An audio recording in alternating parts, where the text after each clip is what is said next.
Hi guys, in this video we're going to learn how to create a monostrap top. First thing you need to do is mirror your pattern and then create your bust dart, and this is how you create a bust dart. Come down by 6 cm from your bust line and draw a diagonal line to meet your point D. This way you create a bust dart, which is most likely the easiest that you can do when creating very simple clothes. This is what I use to create like very simple and easy clothes without any major tightening and all of that. So once you're done with that, we are going to figure out where we want our strap to be. It's either you want it to be on the left or on the right. Okay, so just figure out what side you want your strap to be and write it there so that you don't make any mistake. So the side that has your strap is we're going to use 50% tightening, and the side without strap is 100% tightening. And it's 100% because there's no strap there to hold it, so it needs to be really tight. Sometimes you can even use 150. So this is how you calculate your tightening. This is the method you use. So your percentage, which is 50% divided by 100, and all of that, everything there for you guys to see, so that you can always go back to it later. So now we're going to add whatever result you get. You're going to bring it to your pattern, and when you're doing it on your pattern, make sure that you put more on the side that has your armhole and more than your neckline. Okay, just like I am doing here. Do it for both sides, and then you connect it to your point D using a straight line. Okay, so this is going to be a new dart, and this is the dart we're going to close to create our new shoulder line and neckline.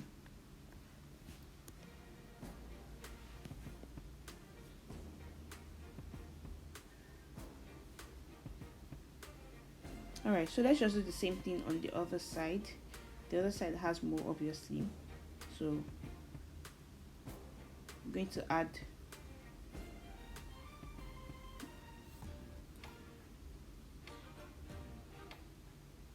as you can see, I added more on the side that has the armhole than the neckline.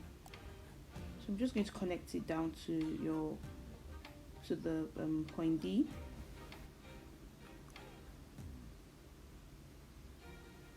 Remember to use a straight line. Yeah. Okay.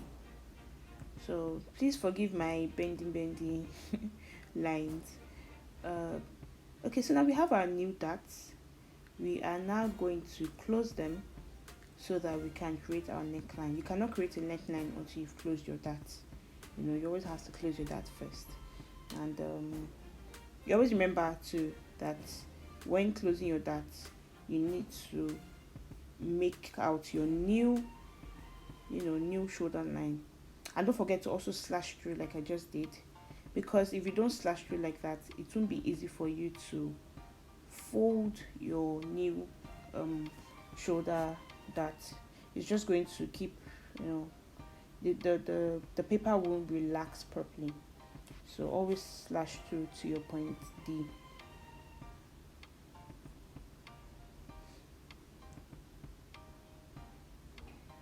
And this is why paper tape is very, very useful in pattern making, by the way. So I hope you all have yours too. Alright, so now I'm going to create my new shoulder line, just like I mentioned earlier.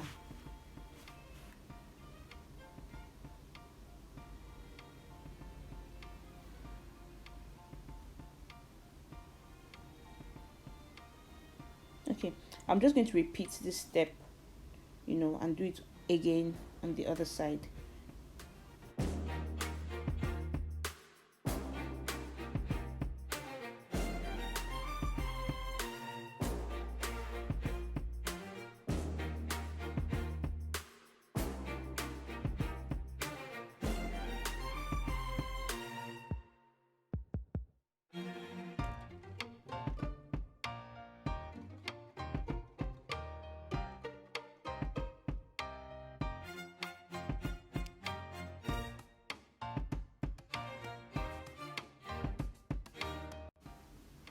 Alright, so now we're going to create the neckline, the monostrap neckline. So usually I create it using a freehand method first of all, and I don't like to take it all the way to the end of the bust line because I'm always careful not to have like not to have the bust coming out by the side. So once I'm done with this part, I take my curved ruler and then I create the curved line or slanted line using the curved ruler, you know, to make it neater. So I can keep going, you know, recreating the line until I'm satisfied, you know, with what I have. So just do the same thing and look at your body, look at what you want, make sure that everything is intact, you know, properly, because whatever you create on your pattern is what comes out, you know, on your fabric. So you make sure that you make any major mistakes when creating these things. Now I'm going to transfer my waist dart to the side, my SF rather. I like to do this because I don't want to keep sewing darts and all that. I don't really like sewing darts like that, so I just like to transfer it and cut it out. I should have done this at the beginning. I actually forgot. So just in case you're watching this, please do it at the beginning next time in case you're creating it right now too. So because I made a mistake, this is what I'm going to do. I'll just put close it together, close my pattern together like this, and then connect it down to the line that I measured already. So yeah, that's basically what you need to do there. Once you're done with all of that, you cut out everything. Oh yeah, before you cut out, you have to make sure that you have your 4 cm in, because we don't sew all the way to the end of your you know, point D. So you have to come in by 4 cm. It's very important, and mark it so that when you're creating it, when you're cutting it on your fabric, you do not forget that you don't go all the way to the point D. All right, so cut out everything you don't need, cut out all the excesses, and yeah, then we'll get ready to create the back pattern.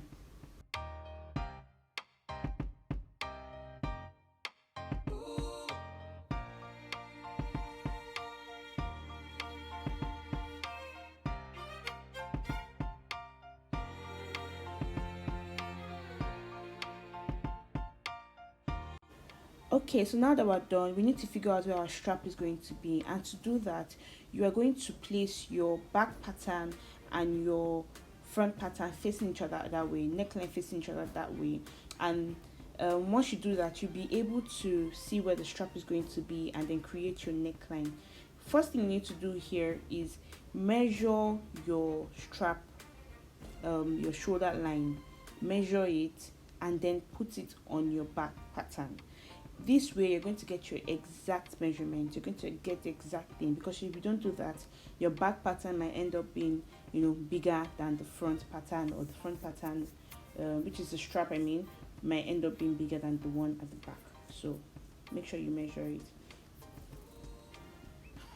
Alright, so once you measure it, you do the same thing, create your neckline, freehand method first if you want, then use your curved ruler, or just go straight by using the curved ruler to create your strap.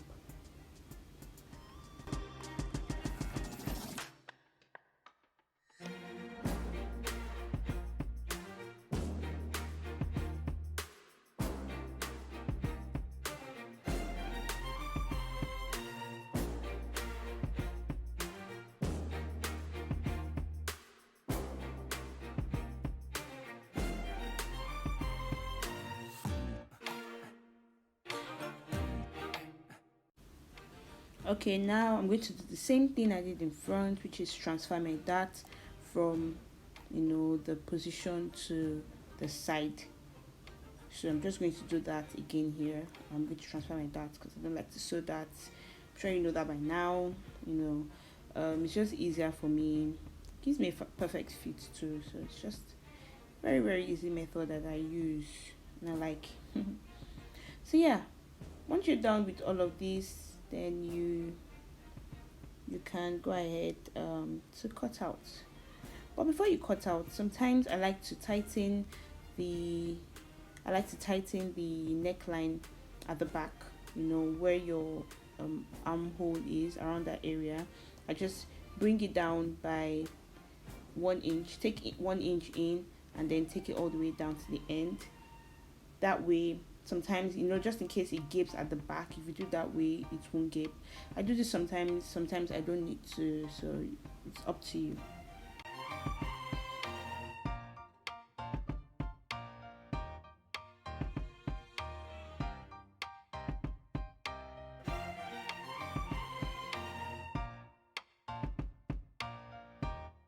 Alright guys, so now that we are done with the pattern making, it's time for us to cut and sew our top.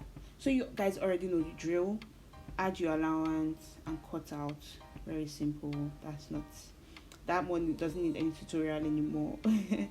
But yeah, we're just going to go ahead to do that so we can add our sleeves and sew this top together.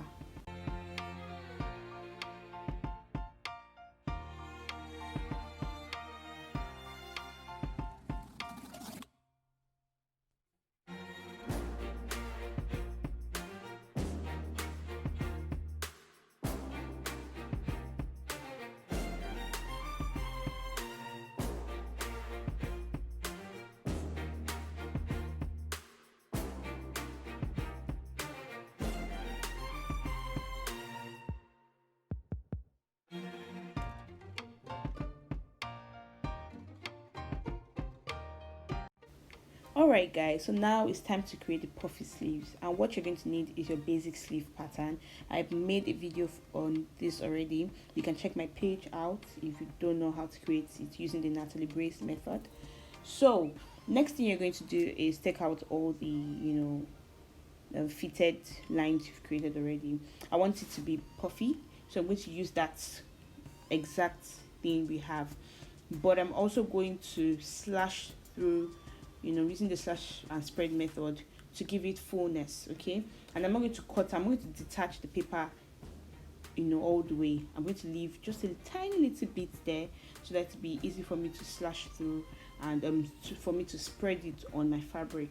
And this method is used if you want a well shaped full cloth or dress, skirts, anything. You can use the slash and spread method for anything. Alright, so I'm going to show you how it's going to look on the fabric, but that's just how you slash and spread using your basic pattern, your sleeve pattern. So just in case this tears, you can always use your paper tape to bring it back together. Alright, so you can see it now on fabric. On fabric, I have spread it, and I spread it in a way that I would be able to have enough fullness, but not too much, because I don't want it to be too big.